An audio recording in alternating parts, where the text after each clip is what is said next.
Greetings, Guardians, and welcome to our Twitch channel. The live stream will begin in just a matter of moments. This is an audio check so that we can properly adjust our levels and so that you can too. If you can hear us and you're in chat right now, please sound off with a hell yeah. The stream will begin at the end of the countdown.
There's been a development on Mercury. And you think OSIRIS might be involved?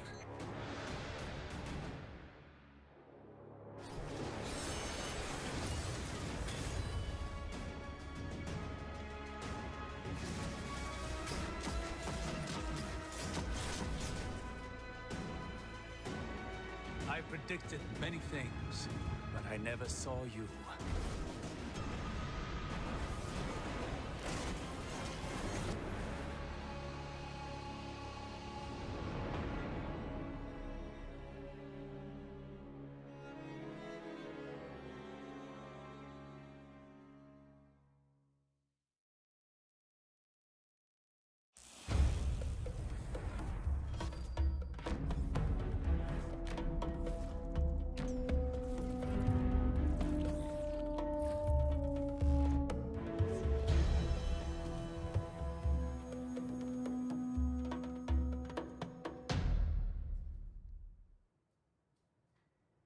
Hello, and welcome to the first in our series of 3 streams about Curse of Osiris, the first expansion for Destiny 2.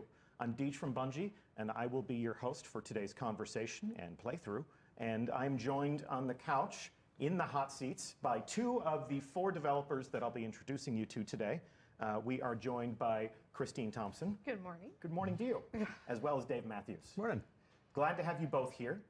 The focus of our show today is the new story that we are telling in the Curse of Osiris. We will be talking about the places you'll go. We'll be talking about the characters that you will meet. First, let's introduce our audience to yourselves. Christine, talk to us about what you do at Bungie and what was your contribution to this expansion. I started as a writer at Bungie a couple years ago. I worked on live events, Rise of Iron, the Destiny 2 campaign.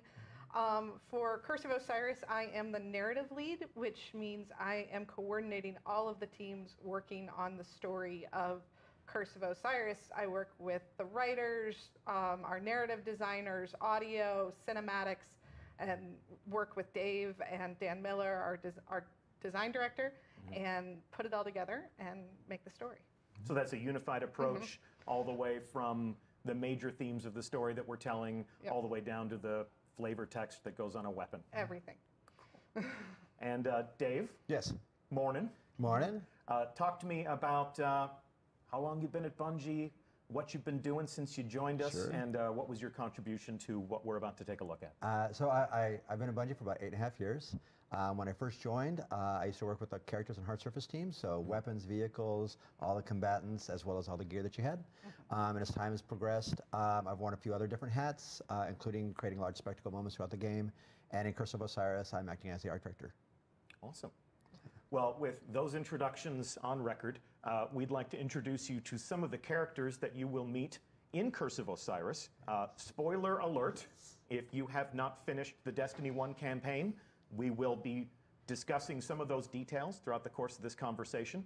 And if you want to start playing this expansion unaware and completely ready to discover new things, you will be learning some things about what we have in store for you. So it won't hurt our feelings at all if you evacuate the stream right now and join us in the game on December 5th. Yep, hear no evil, see no evil. With that said, we'd like to introduce you to the man himself, Osiris.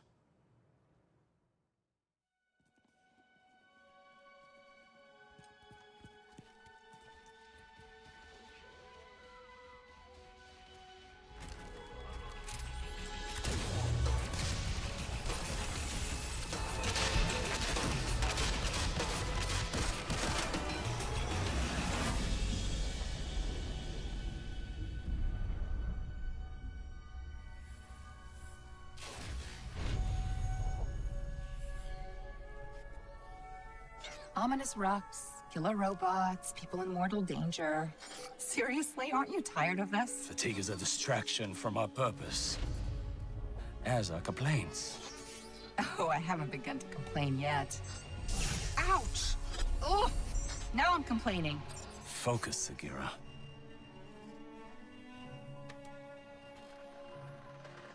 Reach for the sky, big guy.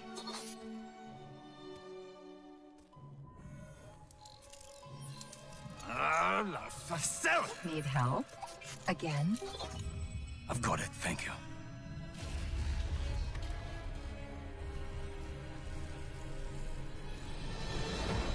Well, Osiris. What did you see? Slow down. Wait. I thought Oh, Go! To your left! 2 o'clock, medium range! You're welcome!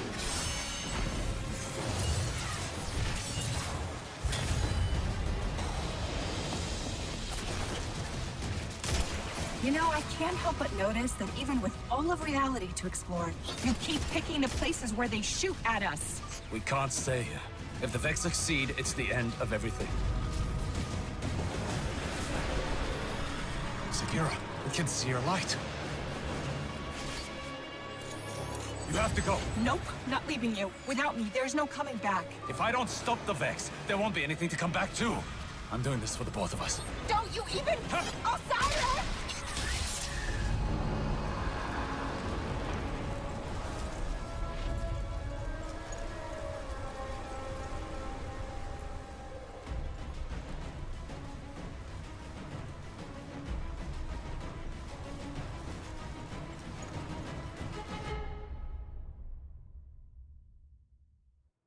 So there's a preview of some of the cinematic content that we'll see in Curse of Osiris. Just a couple of comments from our chat right now. Osiris has a fidget cube. Osiris has a named ghost. Osiris has a named ghost. So he's a special guy. First question, point of order, why is Osiris in the Vault of Glass? Not technically the Vault of Glass. Okay. Osiris is in a place called the Infinite Forest, which we'll talk about more during this stream. It is a reality engine the Vex use to simulate all of the aspects of reality that they can touch, because they are looking for something specific. They are looking to brute force reality and find the thing they want. And Osiris is there looking for it too. Pretty lucky. Yeah. Yeah, imagine if we could do that. If we could take a look at all of our eventual realities. And pick out the one you want. And pick out the one you want. Like, no, don't major in that. He's traveling through the Infinite Forest. We will take a look at the Infinite Forest on this stream, but probably experience it from a gameplay perspective on the next stream when we talk about new activities. Talk to me about the story that we're telling, though. What are the main themes of this narrative? I mean, when we first started talking about what we wanted the expansion to be, we wanted a mystery, we wanted adventure, we wanted something that would take you from planet to planet. We also wanted to start digging into some of the questions in the lore that have been there that players want to know about, like who is Osiris? This is a name you know from Destiny 1 and the Trials of Osiris and Grimoire cards, but you don't really know about who he is or why he does what he does or where he's been. And also the Vex, we've had a lot of hints about the Vex having some sort of greater plan, but what is it? What do they want? And what's the timeline for Curse of Osiris? When does all of this take place? This is, okay, spoilers for D2. We won the Red War. This is a few months after that. Okay. Yeah. It is, in fact, a few months after we won the Red War. So we're keeping up with the world of Destiny in real time. At the end of the Destiny 2 campaign, there is a reawakening of the Traveler. A pulse of light spreads out across the solar system, and that has repercussions. I mean, as players saw at the end of the game, that wave of light goes all the way across the solar system and beyond. And one of the things it touched was Mercury. Now, the Traveler waking up and that wave of light was actually an essential component for what the Vex want to do. They were waiting for it. So now that wave of light has come across Mercury, this gateway has activated, Vex are coming out of it, this plan is being set in motion, and at this point is when Ikora knows she needs somebody to look into the situation, and Ikora turns to her friend, the one who brought her back from Io, and says, I need your help. I need you to look into this. Okay. Pretty deep meta question from chat, from Rhino. How do we know the Red War wasn't a simulation? How do we know that this stream, that this life that we're living right now isn't a simulation? There is no spoon. We don't think there is no spoon. But if it is a simulation that feels this real, does it matter whether or not it's real? Doesn't matter to me. I'm going to finish this stream and then I'm going to go have lunch. And I don't care if any of it's fake. Yep. The Matrix is telling me this steak is juicy. Moving right along, I want to talk about the characters that we will meet on this journey.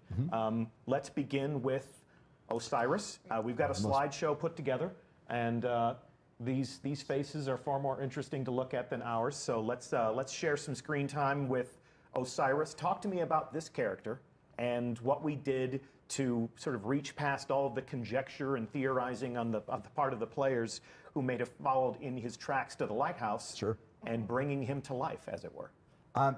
Early on, when we talked about Osiris, take a step back. Osiris, we've talked about Osiris for years within the studio, and this was our first chance to really put him front and center and show just how much of a badass he is. And I mean, we just saw like what he's capable of doing with like Dawnblade, and like that's ridiculous. But we wanted to get into the notion of how he is as an exiled Vanguard leader, as he is the greatest warlock that's ever lived.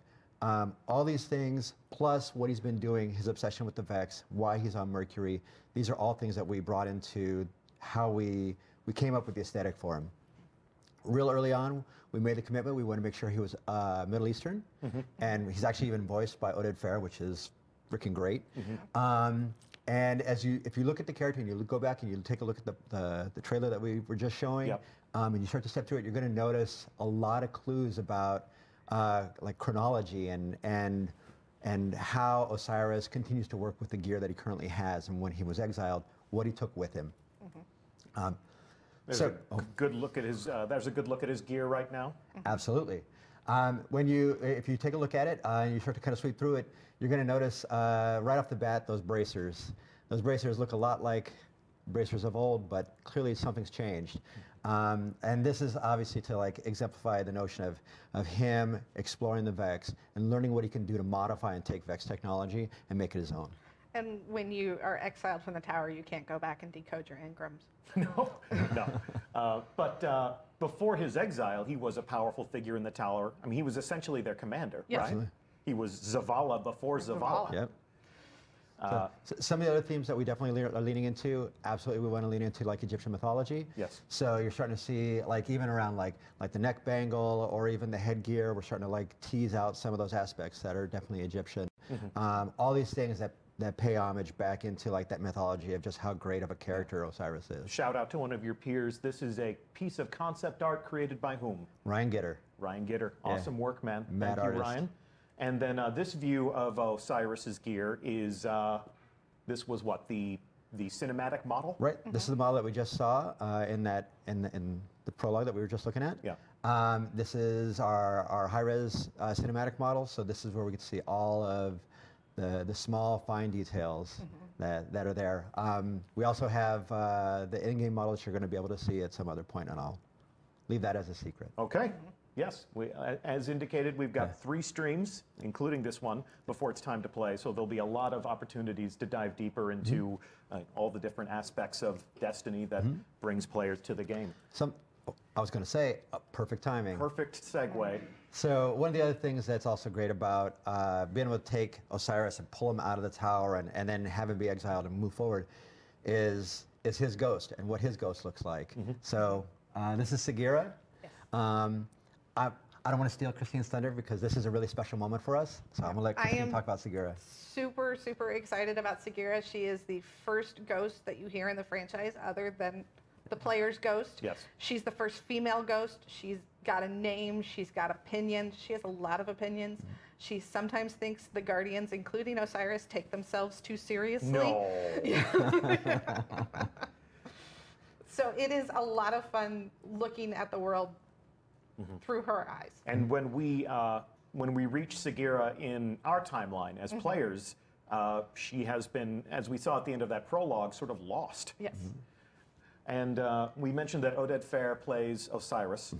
Who is the voice of Sagira? Marina Baccarin. From Firefly. From Firefly. And Gotham. and Homeland. And Deadpool. Deadpool. And everything. Awesome, awesome talent to bring into the story. And this image comes from what? This is one of the shots that we are previs for some of the prologue, and as you start to look at her, like we really wanted to pull out some of those sassy aspects of the character and bring that into the visuals. Yep. So you'll see her not only as the shell itself, but then also in her performance and how she interacts with Osiris. Can1245 says another Firefly star. Bungie's got a Firefly fetish. We're trying to collect them. We're basically It's like collecting trading cards. every cast. We're getting close. Osiris was once a teacher, a mentor, a commander in the tower, and Osiris's favorite pupil, teacher's pet. Ikora Rey. Yes, my own favorite vanguard, Ikora Rey, makes a return to this story. From an art direction standpoint, you haven't iterated on perfection. Nope. Her armor and her character is as we remember it. Right. The only thing that we've done is, as we start to see a little bit more as the story unfolds, we want to make sure that her performance shows a little bit more of the softer side of her. And I'm sure Christine is happy to talk about that. I'm happy. You know, Ikora, her last Fender performance at the end of the D2 campaign, she says, if losing my light was a test, I think I failed. So now that the Traveler is awake and she has her light back, as do all the Guardians, Everybody. I want to put that one to rest.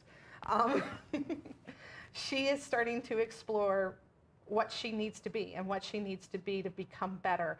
And part of that is exploring who she is besides just a weapon, besides just a Guardian, besides just a leader.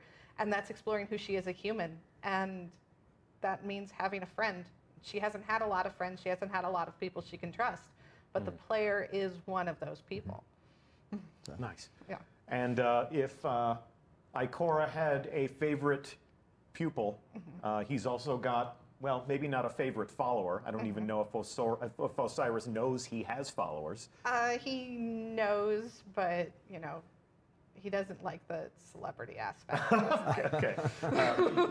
We've seen Brother Vance before. Even if we never participated in the trials of Osiris, this was a person who held vigil in the reef and trained people to perhaps, you know, help fight to find Osiris someday. Brother Vance plays a prominent role in this expansion. He does. He is in.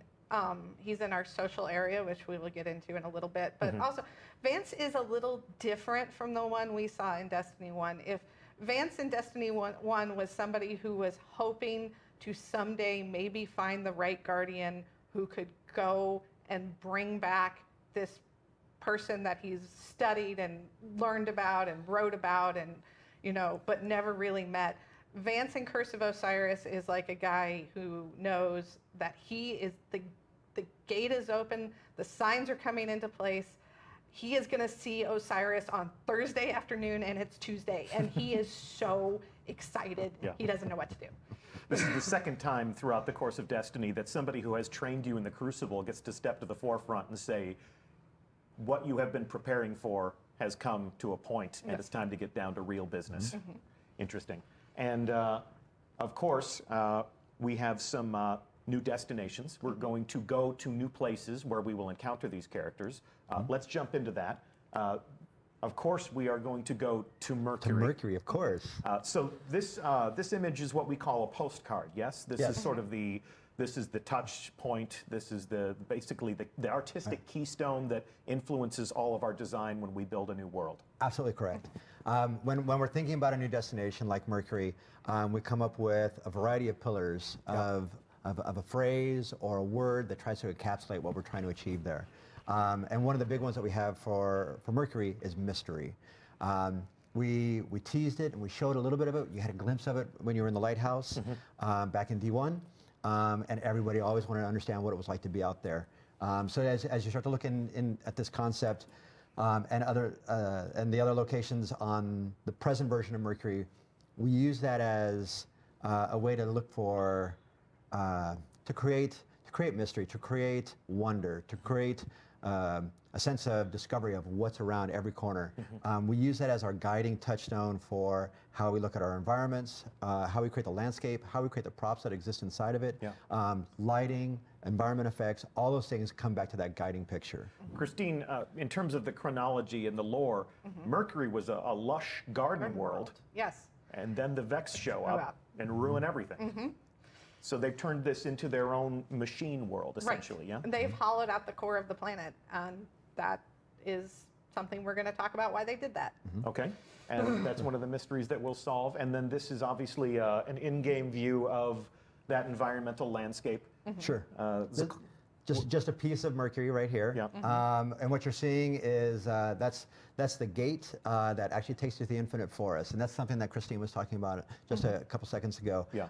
Their reality engine. Their reality engine. So this is an opportunity for us not only to be able to, as a player, to be able to see Mercury on the surface and where we're at right now and today, but then also by venturing through the gate, you can start to explore the mechanisms that is the machine, and then also past, present, and future of Mercury.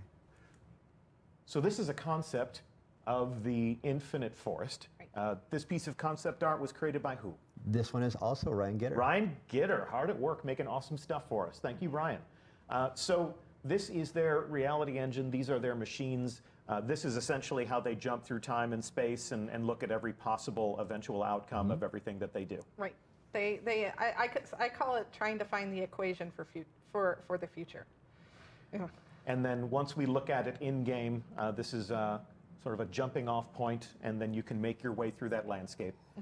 As the Vex move through this space, and as they tackle every different possible reality, what is that? How does that manifest itself physically in that environment? So, great question. Fabulous question. One of the things that we wanted to make sure early on, when we're starting to think about how we want to interact with the Vex and get into their lore, their ecology, we want to be able to expose players not only to the present Vex that they've seen and they've fought against for quite some time, but this now is an opportunity for us to dig deeper into the precursors and the descendants, which are also going to be facing in Curse of Osiris. This landscape that you're also seeing, I think it's really important to talk about how the gameplay unfolds inside of the Infinite Forest.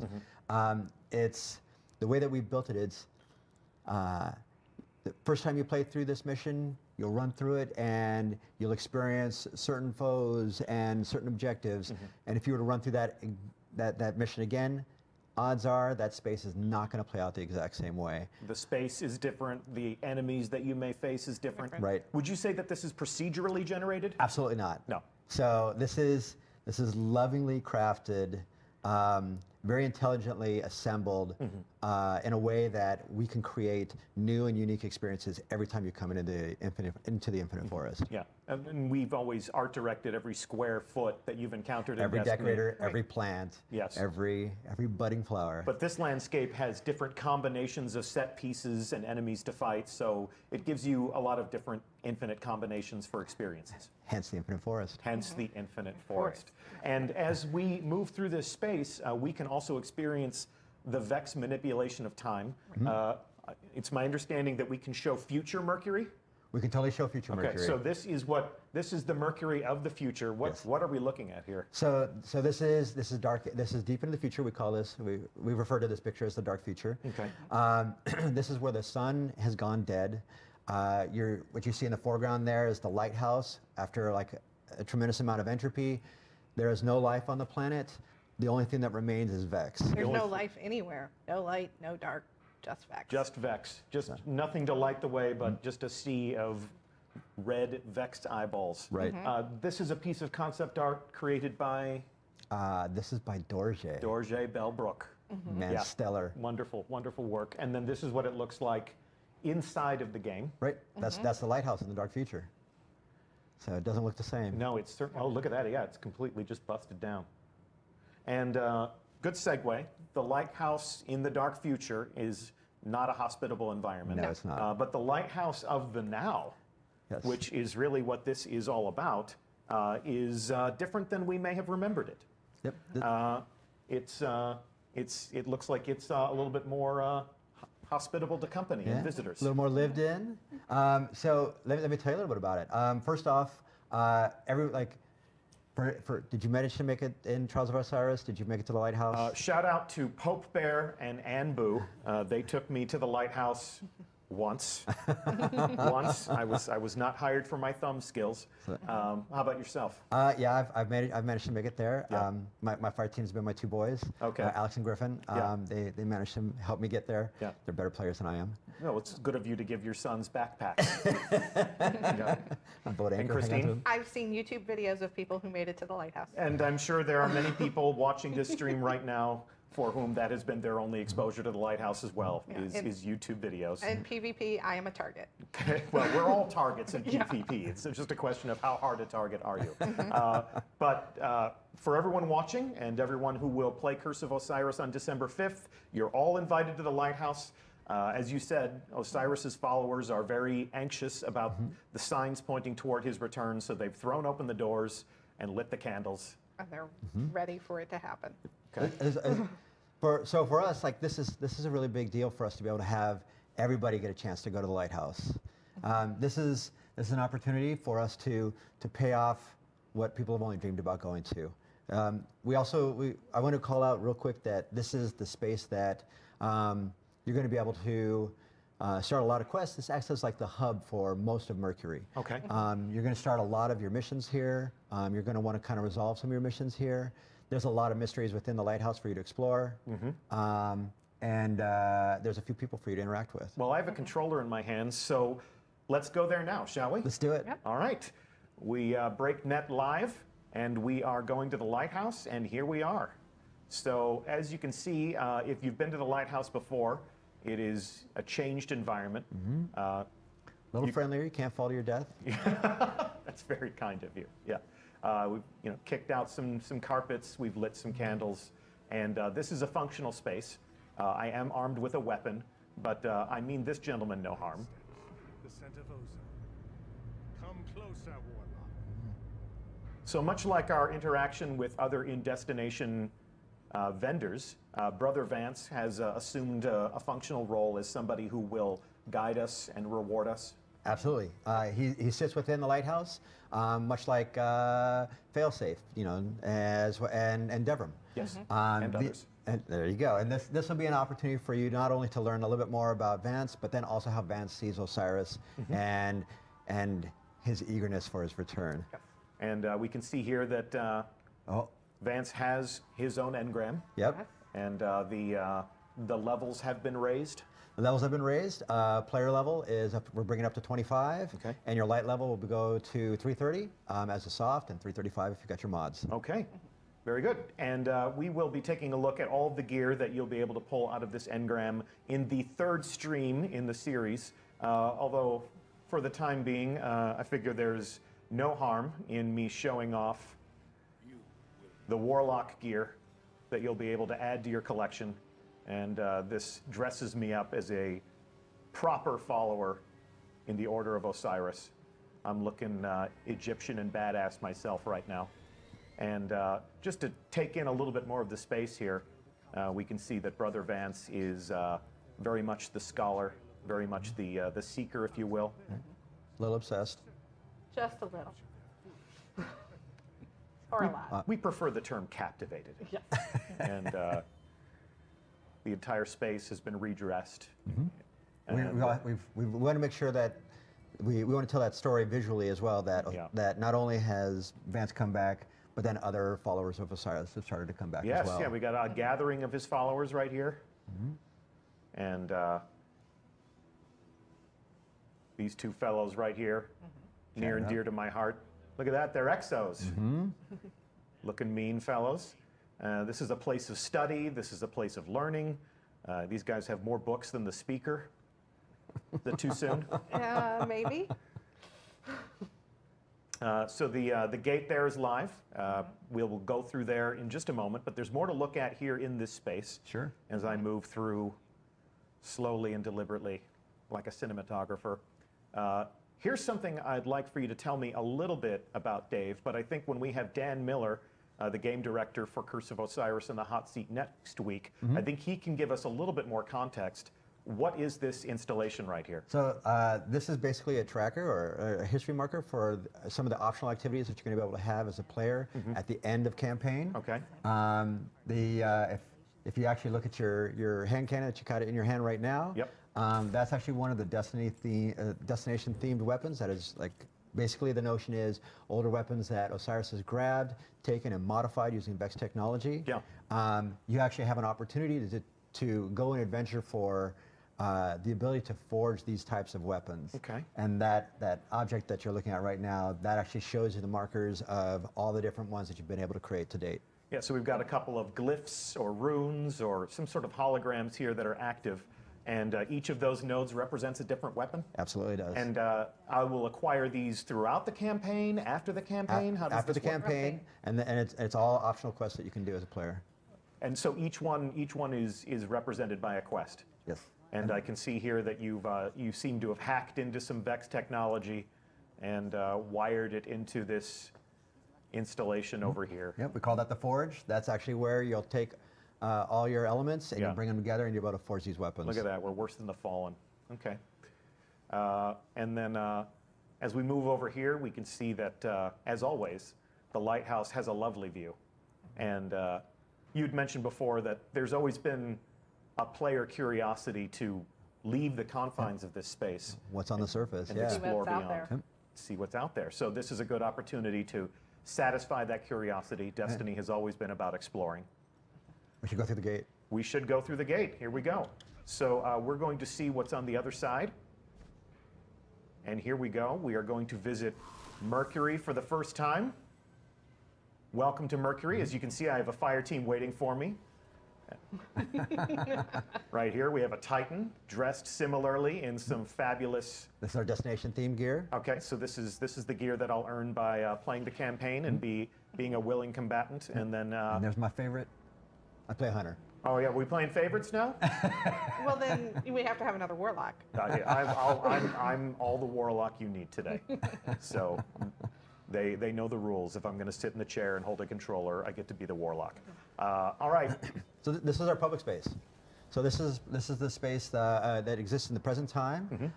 This is where public events will occur, lost sectors, all the things that people have loved to find and explore on EDZ and other places inside of Destiny 2. We offer all the exact same things on Mercury as well. Okay. And I can see that the Cabal are paying us a visit.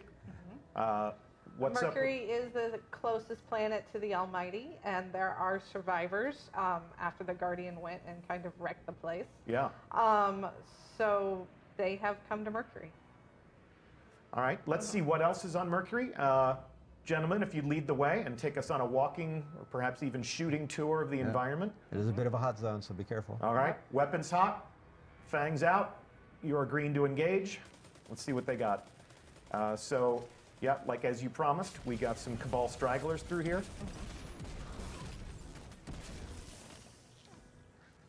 You'd mentioned that we're going to find all the things that make a Destiny destination what it is. You'd mentioned lost sectors. Obviously there are chests that we can open up. Public events. Public events. We have this is a pretty big deal for us as well. We have a bespoke public event. It is handcrafted for the space and integrated into the public space. Okay. A rather big public event, from what I've heard. It's our largest to date.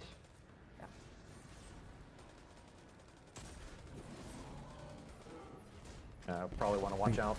Yeah, watch out for that Vex milk. Radiolarian fluid, please. Yes, come on, come on. You're sitting next to your narrative. You got to be on point here, man. As they have engaged the enemy, whether we like it or not, we've stepped into a war with the Cabal. If you take a peek, take a peek, and if you can not get shot at the same time, but if you look up over to your right, not only will... Well, see, let me get a bird's eye view. Yep. Let me go up. That's a lot. There you go. Keep me safe up here, boys. I'm trying to lead a tour group. So not only are we this is again right after the campaign of D2. Yep. So the Almighty is out there in the horizon. Yep. And then if you look up there, that is actually the lighthouse. Yeah, we can see the lighthouse from the outside for the first time. And then very close proximity to our sun. And what remains of the Almighty is still in the skybox. Yep. All right, cool. Great opportunity to get a tan. Yes, exactly. Or get burnt to a crisp. So I'm going to jump down here. We will continue our reconnoiter. I'll let my buddies take point, as I always do. So what you're starting to approach now, that's the gate that allows you to enter the Infinite Forest. Okay. And ultimately explore all the different times that have the capstones to the past, present, and future. Awesome. And you'd mentioned the lost sectors before, but in keeping with the themes of mystery, my understanding is that you're not necessarily marking those on the map. We're not going to show them on the map until after your campaign is all complete, and give you an opportunity to find them all on your own without any assistance. This is usually how I enjoy PvP, through the grace of my fire team. Thanks, guys. There we go. I'll help. I helped. Oh, we got a man. Oh, we got 2 down. Need a respawn. Don't wipe. There we go. All right, let's move along. I'm going to speed through this environment. We're going to go up to the gate to the Infinite Forest.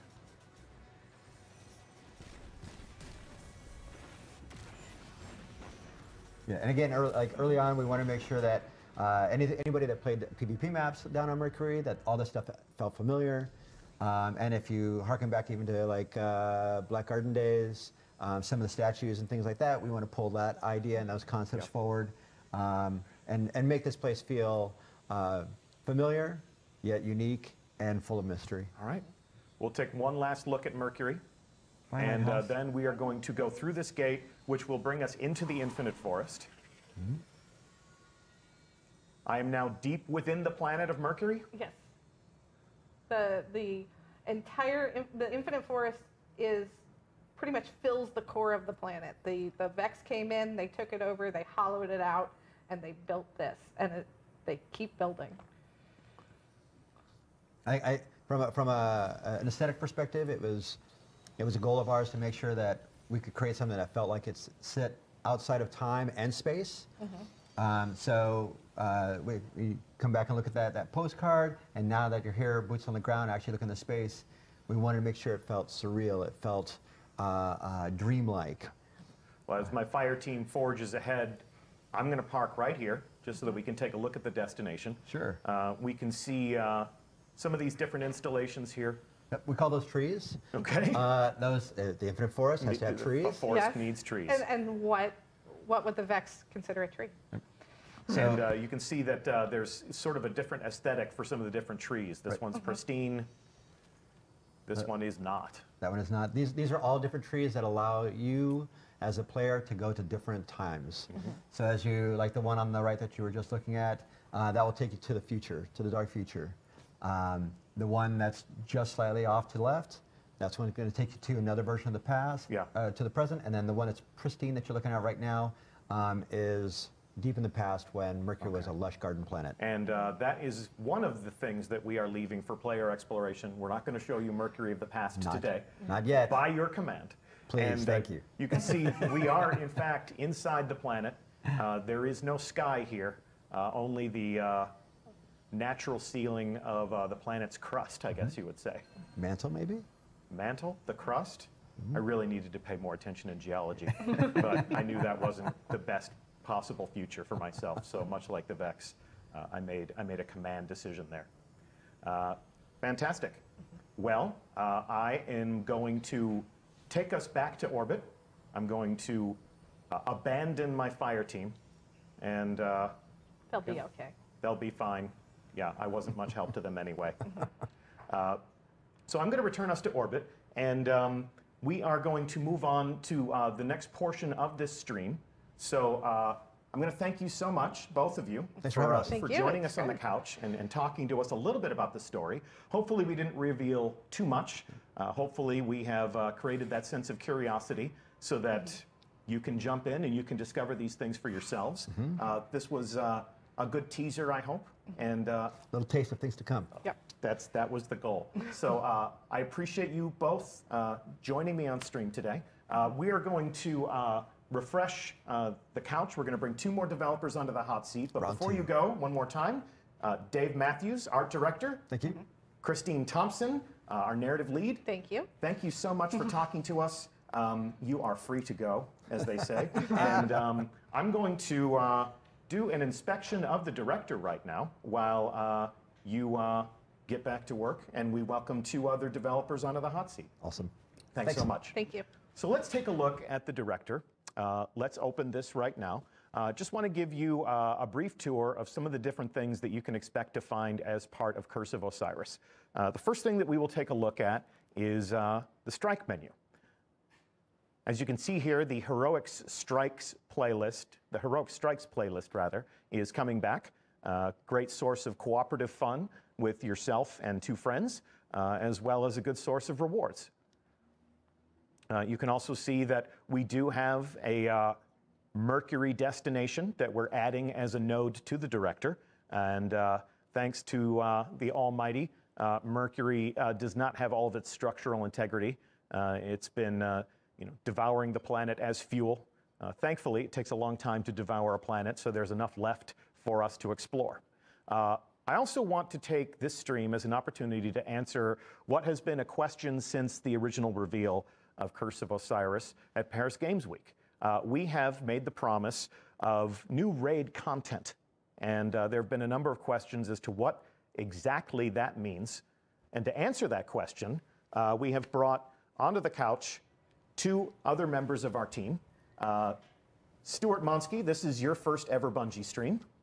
Hey, it's great to be here. Yeah, great to have you, man. We'll adjust our levels and make sure that our audience can hear you. But I'm glad that you could join us on the couch and meet the community that has been playing the raids that you've worked on. Yeah, it's really exciting. We've got a bunch of cool stuff to show them today. Cool. And Brendan Thorne, you're no stranger to this environment. We actually had you giving some developer commentary on a raid-along on streams past, but it's great to have you back. Thanks, good to be back. It's always fun. So before we take a look at the director and before we answer some of the burning questions about new raid content, talk to me about what you do at Bungie and what has been your contribution to what we are calling a raid lair. So I'm a senior designer on the raid team, and I do encounter design, and I'm also the lead on the very first raid layer we're doing for Curse of Osiris. Okay, and that's what we'll be talking about today. And then Brendan, for those that may be meeting you for the first time, albeit virtually, what is it that you do at Bungie? I read Reddit a lot. No, I work on raid encounters and develop bosses. Okay, fantastic. So let's take a look at the director again. I'm going to open the Leviathan menu here. And as we look at how this menu has changed, what we can see is that the original raid is still a component of the experience, of course, but we've added a new node.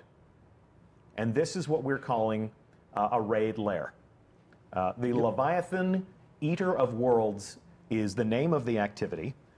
If you could, summarize for me, what is a raid lair? A raid lair is a brand new 6-player raid activity. In this raid lair, we're going back to the Leviathan. It's an entirely new set of encounters, new puzzles, new loot, completely new places to explore. You got to remember this ship eats planets. That's how big this thing is. Big place. Lots of different places to explore. And then we have a brand new final boss for you to fight. Okay. And then we also have the original raid. You can see here that the recommended power for the Leviathan is now 300.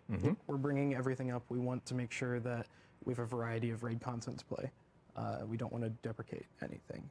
So if you're a Guardian that's reached your maximum potential, this becomes a challenge that you can enjoy again and again and again. If you're a Guardian who decides to join us in Curse of Osiris and you're looking for new challenges, you're taking us back to the Leviathan, and we get to face a new bad guy. Yep, and it doesn't matter if you've completed the Leviathan main raid either. You can play this anytime you want. Separate activity, requires 6 players.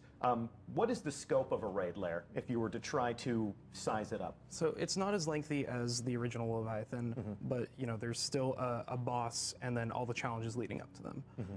So it's going to be a pretty sizable addition. Yeah, and it's no less challenging or less fun than any other raid we've made. This raid is a ton of fun. We've been playing a lot internally. It's extremely challenging.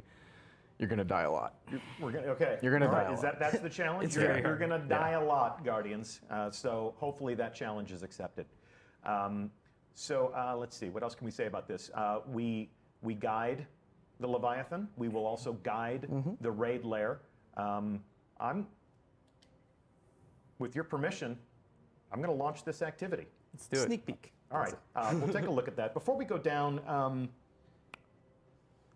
if we survive after dying a lot, what are we going to earn? New armor, new weapons, new cosmetics, all at a higher light level. Okay. Yep, and we should also note that you mentioned we're bringing up the original Leviathan raids, so those rewards are going to get brought up as well too. So you're going to have a variety of raid content to pick from each week. Some nights you might feel like a longer raid, other nights you might only have time for raid layer. Gotcha. Okay. And then let's see. Will there be a prestige mode for the raid lair? We're going to have a prestige mode. It's brutal. The sandbox difficulty is way up. Yeah. Yeah, Very- you're going to very die a hard. lot. You're going to die a lot. Okay, so talk to me about what motivated the team. Actually, let's come back and I want to take a look at this one more time because there actually is something that I failed to call out here. Let's take a look at the menu one more time. What motivated us to handle raid encounters like this? Well, we wanted to make more raids, number one. We enjoy raiding the whole team raids together. We wanted more stuff to do. Yep. And we thought we could make a whole bunch of new encounters, new mechanics, new puzzles for people. We wanted to make new bosses. Okay. Yeah, it comes down to variety. We wanted a variety of encounters, like more puzzly raids, more sandbox-focused raids, and we also wanted to have variety in the amount of time commitment because, like you were mentioning earlier, sometimes it's hard to get a full group of 6 people together for 3 hours or so, or however long. So, in the first year of Destiny, well, ever since the first year of Destiny, we've seen one major raid a year. Yep. But in the first year of Destiny, we obviously had the Vault of Glass, and then in the first expansion, The Dark Below, we had Crota's End, and then in the House of Wolves, we had Prison Builders, but no raid. But no raid, which was an interesting moment. With this, I can see that we have a node here that's blank. What are you going to fill that with? That's, excuse me, that's going to be the second raid layer, and it's going to be an expansion too. Okay, so we will have an additional raid layer added to the game with expansion 2. We're forecasting that for spring, if you're keeping track. This enables us to create content that raiders can enjoy more frequently, like you said, giving them more variety of activity and making sure that we are satisfying that urge, satisfying that, that hunger for challenge and dying a lot more frequently. Okay, so as promised, we're going to launch this activity. So we now take you back to the Leviathan. If you're a hardcore raider that wants to go in blind, again, spoiler alert, I'm not going to show you how to play this raid, but I'll give you some sense of the first steps that you might take in this activity. And you guys, have you been play testing this activity with Team Velveeta? Oh yeah, Yes. Team Velveeta they are the best of the best we have at Bungie, and we use them sort of as our metric. They're a lot better than the raid team. Yep. So we try to balance around. Better than some of us. Yeah, I suck. So here we are. If you're a hardcore raider in Destiny, this environment is not strange to you. We are aboard the Leviathan in orbit around Nessus, and this planet-devouring machine, this space-faring killer of worlds, is a big place. Yeah. Takes a big place, takes a big ship to eat a planet. Yeah, and so far we've only been to the palace on the top of the ship, and this thing eats planets. There's a lot of different places that we can go, and so we thought, hey, let's go back to Leviathan. We've got more stories to tell. We have totally new places to go. Yeah. So we're gonna go somewhere else this time. Yeah, you still haven't been down below. You've seen a little bit under the city, but that ship is massive. Into the belly of the beast, as it were. Yes, the original name for it before we named an achievement that. Okay, so now we are going to investigate the Eater of Worlds. In the original raid in Destiny 2, we did this ascent, and where are we going this time? You're going down. Yeah. Down into the belly, like you said. So we don't want to show too much. We can maybe take them in the door, but all right, not too much further than that. But in the immortal words of Kevin Flynn, that is a big door. And I'm going to park it right here. So this is, if you are a raider and if you are ready for new challenges, this is what awaits you. You'll open this door, You'll descend into a brand new raid lair, and we'll see what awaits them. Will you guys be piling into our theater to watch as people undertake this for the first time? Always. Yeah, it's a party every time we do it. Yeah, it's great. We love it. When will this go live? Will this be live to the first fire team that can finish the campaign and dive in, or are we going to illuminate a starting line? It's going to be a starting line. As always, we want to treat the competition with respect. So we'll shoot the starting pistol, we'll spectate, we'll cheer for the winners. Yep. All right. It'll be shortly after DLC launch. I think we'll talk about the exact date later. Okay. When we're ready to tell you about the exact date, we'll set those expectations. We'll give everyone an opportunity to fire team up, get prepared, and rush out there in an attempt to grab the trophy and win some glory for themselves. Anything else you want to tell our community about the raid lairs? I don't want to spoil anything. Certainly not. It's Certainly not. completely different. I can't wait for people to see this. This is actually more than we've ever said about any sort of raid context or any sort of raid engagement prior to the launch of a thing, but with Destiny, we always seem to be breaking the mold for the player experience and introducing different ways for people to experience content. So this one felt like it needed a little bit of explanation, so here we are. If we brushed up too close to this, sorry. We did invite people to evacuate the stream, but you know, we wanted to satisfy the curiosity as to what raid lair. That is lair, not layer. That is L-A-I-R. That's a question that was asked right now in chat. I'm not being pedantic. That is a raid lair, similar to a dungeon or a realm or place where a boss lives. Get a out of boss's my house. lair. Yes, yes. All right. Well, this and other trials and challenges await you on December 5th as part of the Curse of Osiris. It has been our pleasure to host you on stream today. Stuart Monsky, Brendan Thorne, obviously I'm Deej, I've been your host, and I hope that you will join us next week. We'll have Dave Matthews back along with game director Dan Miller, and we're going to take a look at some of the different activities that you will play in Curse of Osiris, including the biggest public event you've ever seen in Destiny, as well as a live fire exercise through the Infinite Forest. If that feels like more information than you need, we'll see you on December 5th. Otherwise, we'll see you in a week, and then a week after that to take a look at all the gear that you'll be able to earn in Curse of Osiris, or even as any player of Destiny 2 as part of Season 2 of the experience that will continue to refresh with different things to do and different things to earn. Thank you so much for watching. See you again in a week.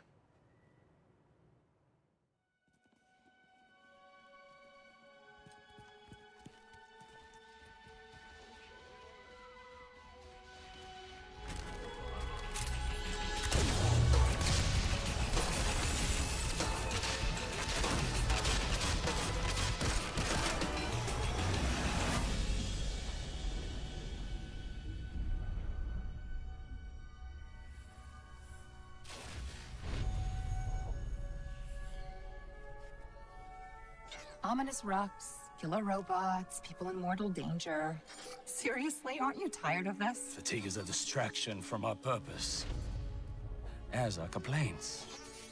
Oh, I haven't begun to complain yet. Ouch! Ugh! Now I'm complaining. Focus, Sagira.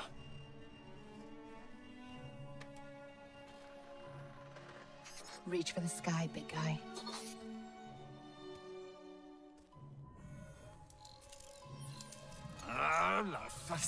Need help?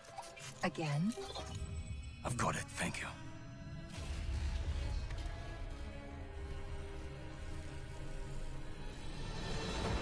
Well, Osiris. What did you see? Slow down. Wait. I thought I... Oh, Go! To your left! 2 o'clock, medium range! You're welcome!